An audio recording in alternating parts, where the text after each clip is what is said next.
Fresh Air pizza, guys, coming at you. Here we go. This is what I made. So in the other video I told you guys I had used the air cleaner lid and base to make my hole based on the relation of the center of the opening. Now, how did I find that out? Well, I had a kind of a long carburetor stud in the past, and they had rubbed a nice little center point on my hood. So I know that in relation to the carburetor, this opening is actually centered, which this is a Glass Tech hood. They do a real nice job with these hoods. I've used a lot of their parts in the past before, but that's the center. This hits the center of the carburetor.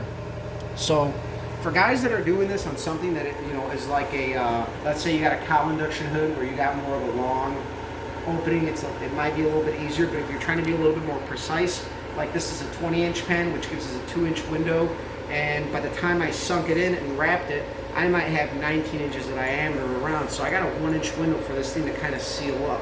And again, with this setup, you're not looking to pressurize anything. You're not going to pressurize anything, so having a super solid seal does not matter. It's all about guiding the air that's coming out from the fresh outside atmosphere into your hot engine bay. In this situation, you got that fresh air coming directly into your engine versus taking in hot compartment air from the atmospheric temperature of the engine bay. So for me, this was a no-brainer, and I've been putting it off, and I went on Amazon, and as I mentioned in the other video, $15 pan, $5 seals.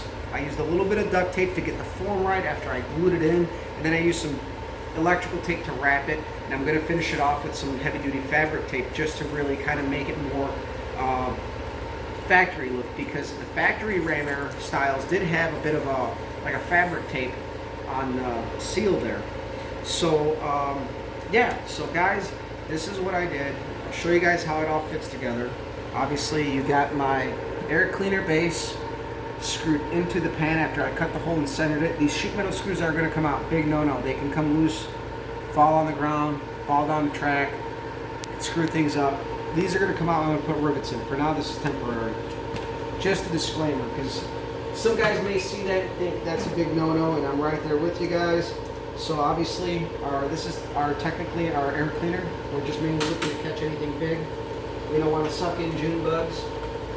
And so once we put our wing nut in there, if I can reach it. Not that I'm that short, I'm just at an awkward angle here. But yeah, that's pretty much how it sits in there. And it's going to seal up on this ridge here. And our engine should see some fresh air. And we got the correct height. And I did throw a spacer in there, and it was crushing everything. So I went back to without it, and I checked from underneath. And we pretty much got a pretty solid seal. Not 100%, but enough to completely direct the air coming in from the ram air scoops into the engine, get some fresh air into the engine. So hopefully that, I don't know if I'm going to see an improvement, but it'll definitely probably run a little bit better. We'll see something maybe in the AFR gauge. I don't know. Guys who have done this before, chime in. Hopefully this gets you guys at home thinking a little outside the box. For me, this is a way of doing things, as I like to do things a little bit differently, save money but be practical. So guys, let me know what you think. I got a lot of neat tips like that I've acquired over the years, like these open element breathers are kind of a no-no at the track, but I always like the way they look. So you see I got these slop socks on there. Well, these breathers don't come with baffles, and I don't think the camera can get it, but there's a 3-step baffle in there, and every time I go through tech, they get a kick out of it because they tell me you can't run those breathers, and I have to take them off and show them that I got like a 3-step baffle in there to prevent any oil from coming out. And they grab the sweatband and they check it, and it's just dirty from years of use. It does get a little bit, but the sweatband catches the majority of it. But again, it's little things like that. You want something. I like the old school stuff, and I always thought it was neat with the old open element breathers and the sweatbands, but you still get crap for the track. But I made a little step baffle in there, little things like that. So another thing, since I'm on the subject, is I took this adjustable link from a Lakewood traction action bar, and that is my torque bar for the engine to tie it into the frame. You probably aren't going to see it very good, but I used the bottom half of a conversion van hinge from a Chevy Express van that we did at work. We had one half left after we did some repairs, and that actually happened to be the ticket. I welded it to the frame, bolted it through, and bolted it to the block, and that ties it all together.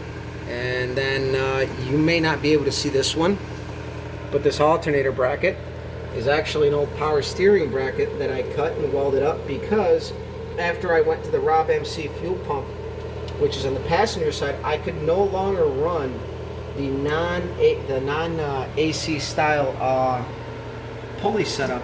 So I had to go back to the driver's side, and of course I'm running my water pump drive on the same side. So I'm running a unique set of spacers, and it all ties together, but it all stays together real good.